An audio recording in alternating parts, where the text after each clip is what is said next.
Hey everybody, welcome to this live stream. I decided to do this live stream because I'm having some major technical difficulties with my editing computer. And sorry everybody, I'm gonna difficulties with my editing computer, so I'm doing this through a live stream.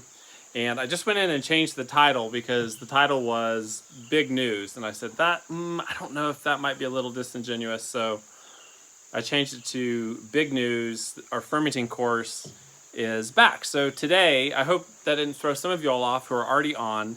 Today I wanted to just announce that we are offering our Fermenting Foundations course for sale again.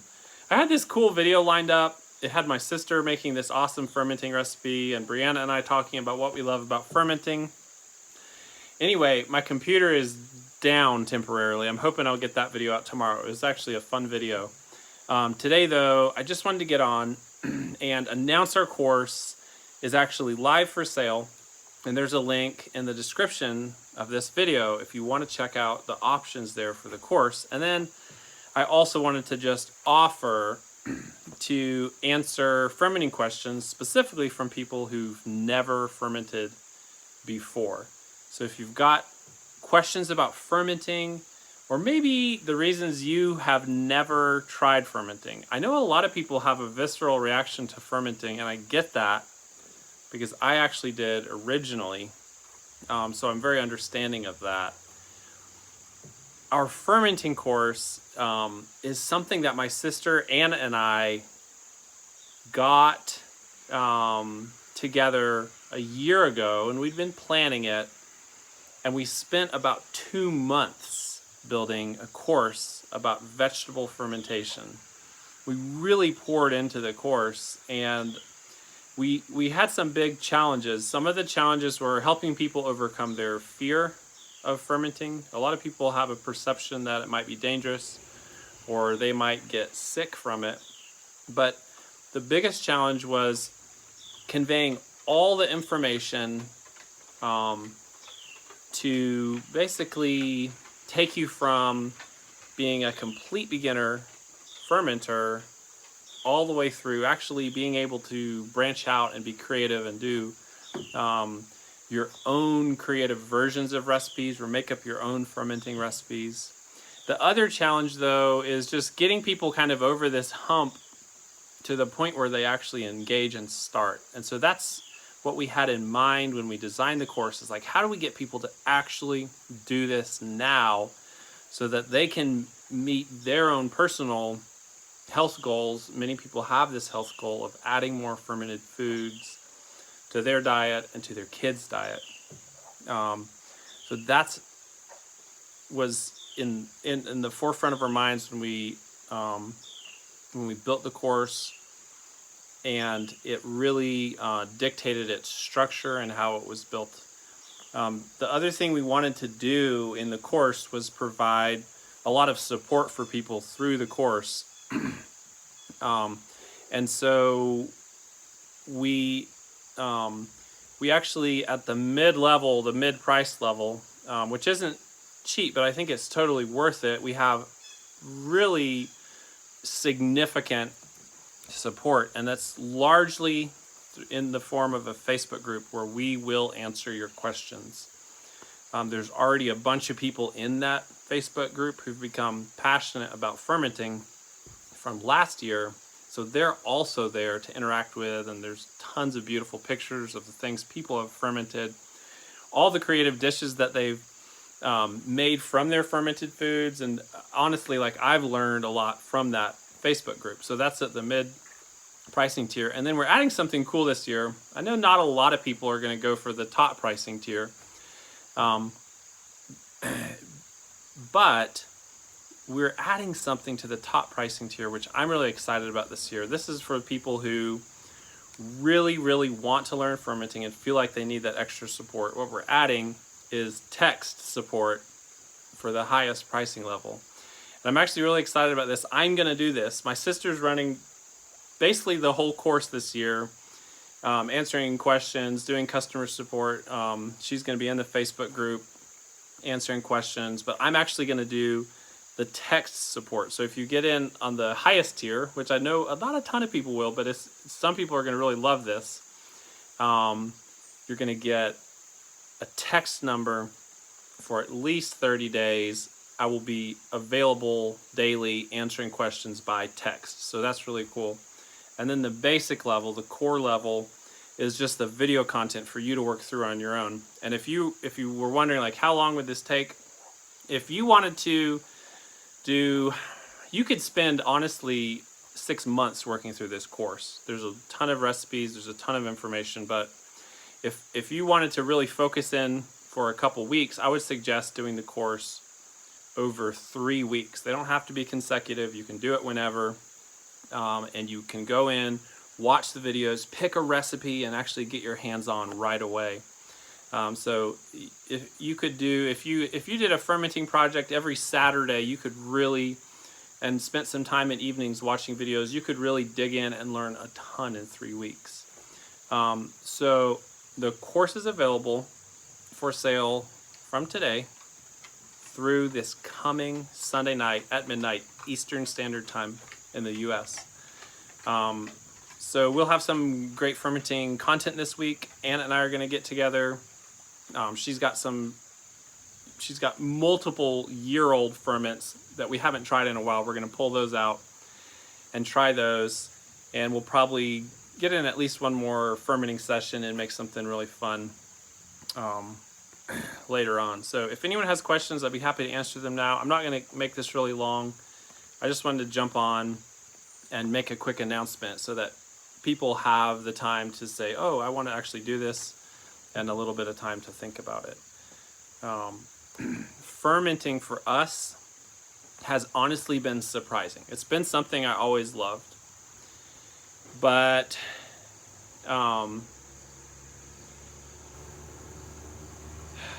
it has dramatically enriched our diet. And I'm not exaggerating when I say that. It's been a significant enrichment in our diet. Growing your own food is amazing. And that's probably, I'd say, the number one thing that's really changed the way I look at food. But fermenting has been a surprise because as we've applied it to more and more foods, we've seen how it surprisingly enriches the flavor. And for example, if you look at a fermented mustard, which I don't know if that is going to appeal to a lot of culinary people, there is a mellowness and almost a smokiness to a fermented food. It's a mildness that comes out when you take something like mustard and fermented, or hot peppers and fermented, that you just don't get with ground mustard seed, or you just don't get with blended hot peppers. And that comes from this complex process with the enzymes and the acids breaking down components of the food. So I've just been surprised over and over as I've fermented more and more things, what a richness it adds. So I've gotten a couple questions. One of them was about the video that I published yesterday, which was a fermented red onions, and it was a technical thing about why she tightened the lid. I actually didn't watch that video yesterday, so it's been a little while since I watched it. I can't answer that in specifically relation to that video. But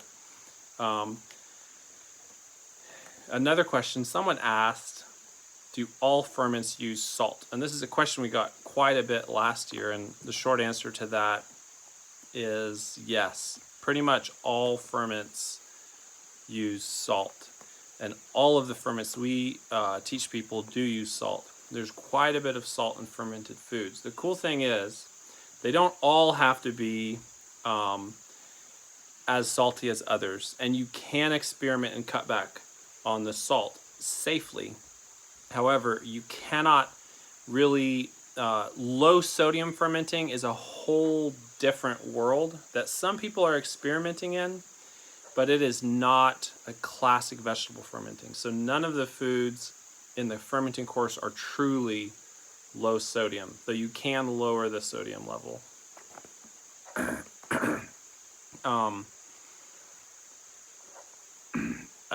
Someone else was saying they don't even know, let's see.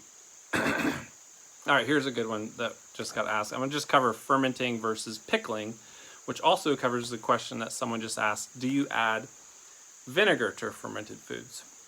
There's actually one or two of our, I think just one of our recipes has like a tablespoon of vinegar in it, but that's incidental.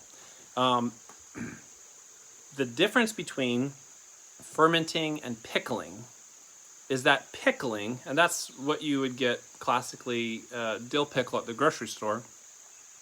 Pickling is preservation through the addition of acid, a pickling brine. Usually it's vinegar. Fermenting is very similar, but fermenting is amazing because fermenting actually is a process where the lactic acid producing bacteria that are already present on the vegetables you're going to ferment, they proliferate in the perfect environment you create for them, which is this salty anaerobic environment. And within days, depending on how much sugar content, more sugar means a faster process. And say when you chop a cabbage finely, more sugar is released, so it happens faster. But within days to a week, sometimes a little longer, the acidity drops, as in the pH drops, and your ferment becomes more acidic. The cool thing about fermenting, and this is the biggest answer to the safety question a lot of people have asked, is that when your ferment brine drops below 4.6, all of the bad bacteria are killed or effectively suppressed in the case of botulism spores. So that's why fermenting is actually, in my view, and there's other evidence and support for this, it's actually safer than canning inherently. Because if your ferment acidifies, it will be safe. If your ferment doesn't acidify, it's going to let you know that it's not acidifying. And that's actually, in my experience, a pretty rare case. I actually did some pH testing, which we don't recommend in general, on my ferments, and all of my ferments, every single one of them had dropped below that 4.6 pH threshold, which will kill E. coli, it'll kill Campylobacter, all different bad bacteria. It kills them, and then it suppresses botulism spores, so the botulism can't proliferate and create the toxin, which can be so dangerous in canned foods that are not acidic. And when you look at the literature on botulism, which is what a lot of people I think are afraid of, botulism cases come, foodborne botulism cases come not exclusively, but primarily from canned foods, and in some cases from fermented meats like salami. There's also some traditional northern Alaskan, northern Canadian fermented meats which have some botulism incidence associated with them, but you're hard pressed. Actually, I don't think you can find, and I've looked and looked, you can't find people who are getting botulism from properly fermented vegetables.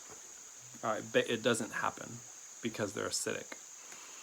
I've had some people just comment kimchi is the best, and I actually agree with you. I like all the fermented foods. Kimchi is one of my favorite. There are actually some unique safety concerns with kimchi that we discussed some in the course. Essentially, kimchi is usually eaten after just 1 to even 3 days after you start fermenting it. It's eaten as a fresh ferment. That is one that you might want to be cautious with, but if you do it right and And especially if you just let it ferment for a few extra days, it's completely safe.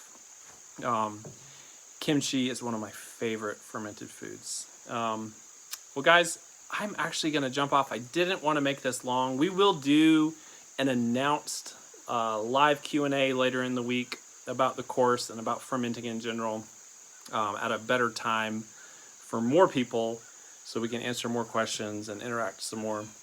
But I just want to say thank you for joining me. If you're interested in learning to ferment, and I mean learning to ferment like now, like this fall, or if you just want to get the course and learn over the next 6 months, check out the link in the description. I am quite certain it will be worth it to you. If it is not worth it to you, we have a 100% money back guarantee. Gosh, I'm forgetting now. I think it's for 60 days. It says it on the sales page clear, and we stand by that. We stand by that, one, because we want everyone to be completely happy with their experience. And two, we stand by it because we're actually confident that the vast majority of people, and this played out last year, this was true last year, the vast majority of people are going to be happy. And so if you do purchase the course, I mean, you can purchase it and even purchase it cynically and get your money back if you're not happy with it. We're completely happy to give anyone's money back, honestly, for any reason. All you do is email us and we'll make it happen very quickly. Guys, thanks for joining me, and we'll see you in a video soon. Hopefully a little bit better video. I like lives, but I'd much rather make a more compelling video. So, all right, guys, you all have a great day, and we'll talk to you later. Goodbye.